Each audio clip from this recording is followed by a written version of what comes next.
Le Moyen Âge correspond à une période de 1000 ans environ, marquée en Occident par la diffusion du christianisme et des ordres monastiques.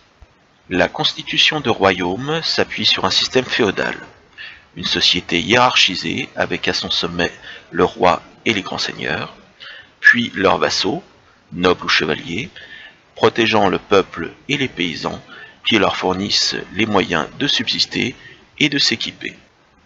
Le féodalisme et la relative sécurité qu'il procure rend possible les grands défrichements, l'essor urbain et commercial, la poussée démographique. L'Europe se couvre alors d'édifices civils et religieux. Ces églises, souvent rattachées à un monastère, vont s'inspirer des bâtiments de l'Antiquité tardive, comme les basiliques romaines, et de l'architecture carolingienne. Ce style architectural sera nommé art roman. Le premier art roman, au décor assez sobre, s'étend au début du XIe siècle, de l'Italie à l'Allemagne ou à la Catalogne. Ce bouleversement stylistique ne se manifeste pas uniquement dans l'architecture des églises, mais aussi dans leur décor intérieur et dans l'architecture civile. À la fin du siècle, les pèlerinages vers Compostelle, ainsi que le développement du culte des reliques, qui consiste en une vénération des restes et fragments matériels des saints catholiques, vont s'accompagner d'une prolifération d'églises et de bâtiments pouvant accueillir les pèlerins. Au XIIe siècle, l'art roman atteint son apogée. Les églises deviennent de plus en plus grandes afin de recevoir plus de fidèles. Le plan évolue, intégrant des déambulatoires et de nouvelles chapelles sur les bras du transept et autour du chevet. Le décor et la statuaire se développent. Voyons maintenant ensemble les principales caractéristiques architecturales de ces édifices religieux. Pour animer les murs extérieurs, souvent caractérisés par un petit appareillage de pierres agencées mais non polies, les bâtisseurs des églises du XIe siècle vont essentiellement utiliser des motifs constitués de pilastres et de bandes verticales légèrement saillantes, réunies en leur sommet par des arcades aveugles, appelées bandes lombardes. On les trouve aussi bien sur la façade d'entrée, la façade occidentale, que sur le chevet des églises. Le décor sculpté est peu présent et se concentre au niveau des portails et des linteaux, principalement à base de bas-reliefs. Entre 1050 et 1150, le développement du culte des saints, des reliques et des pèlerinages vont favoriser l'apparition de la statuaire monumentale et des bas-reliefs. Les façades des églises, souvent séparées horizontalement en plusieurs parties par des bandeaux ou des corniches, vont progressivement être envahies de sculptures et de bas-reliefs, principalement au niveau des portails, des tympans, du contour des fenêtres en arcade, parfois géminées. La sculpture et les bas-reliefs s'inspirent des arts mineurs, comme l'orfèvrerie ou l'enluminure. La façade, généralement située à l'ouest, est percée d'un ou de 3 portails permettant aux fidèles d'accéder à la nef. Il marque le passage entre le profane et le sacré et porte la symbolique de la porte du ciel. Celui-ci comprend plusieurs éléments.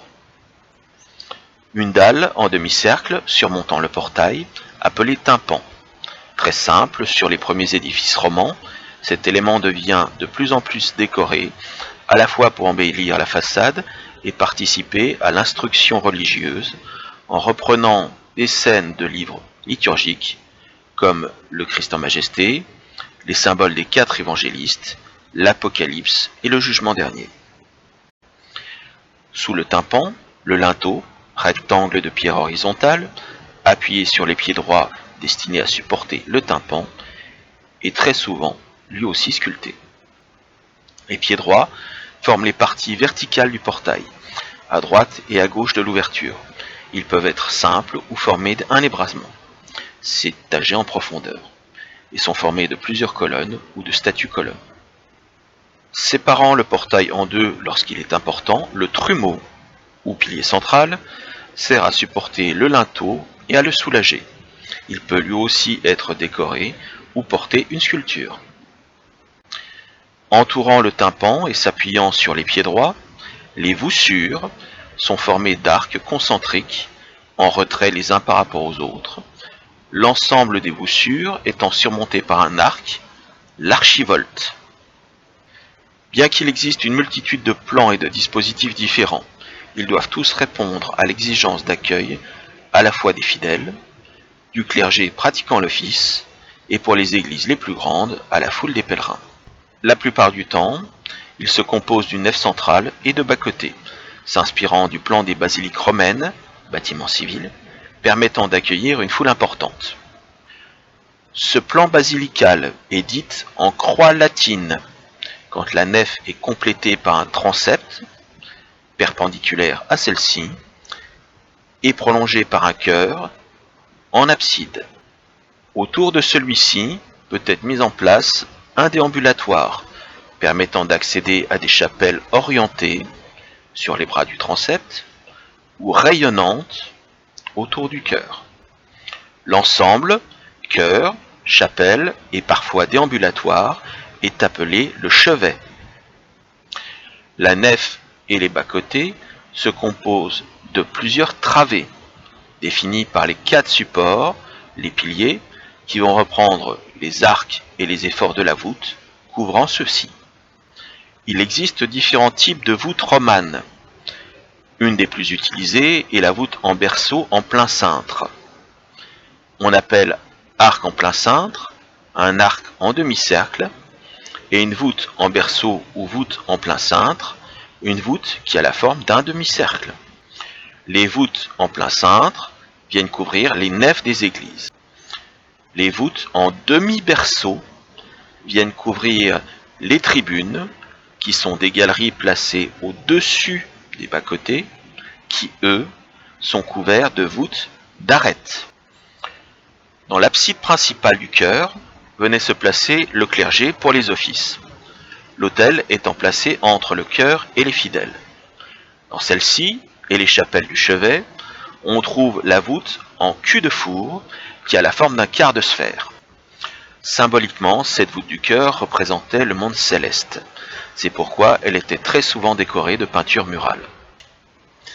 La voûte en berceau exerce une forte poussée tout au long des murs sur lesquels elle repose, et tente à les écarter. Les constructeurs s'appliquèrent donc à construire des murs très résistants, en les faisant les plus épais possibles. Il faut empêcher les murs de tomber vers l'extérieur, en les poussant en sens inverse de la force exercée par la voûte, en les contrebutant. Les constructeurs les renforcèrent donc à l'extérieur par des contreforts et à l'intérieur par les tribunes qui exercent une poussée inverse de celle de la nef sur les murs.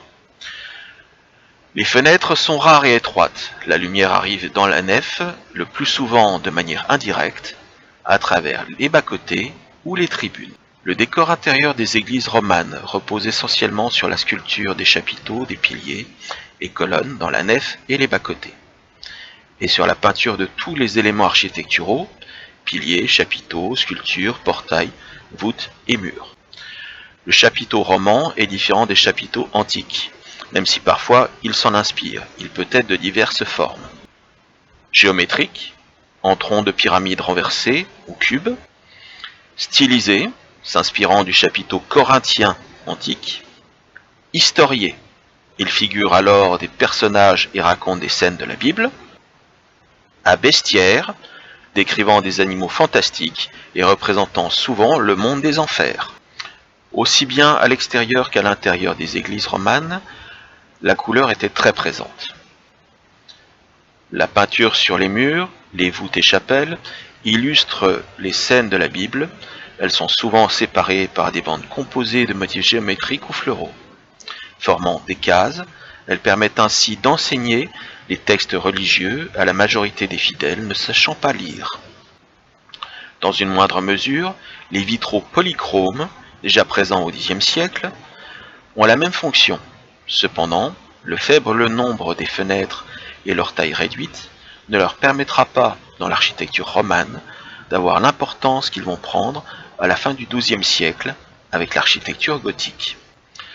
Tout au long du XIIe siècle, les bâtisseurs vont expérimenter de nouvelles techniques, comme l'arc brisé en Normandie ou la voûte sur croisée d'ogive, qui vont progressivement permettre l'émergence du style gothique. Celui-ci ne supplante pas brutalement l'architecture romane dès son apparition, mais il s'agit plus d'une évolution des techniques architecturales. Le roman va perdurer dans le sud de la France et dans l'est de l'Europe jusqu'au XIIIe siècle.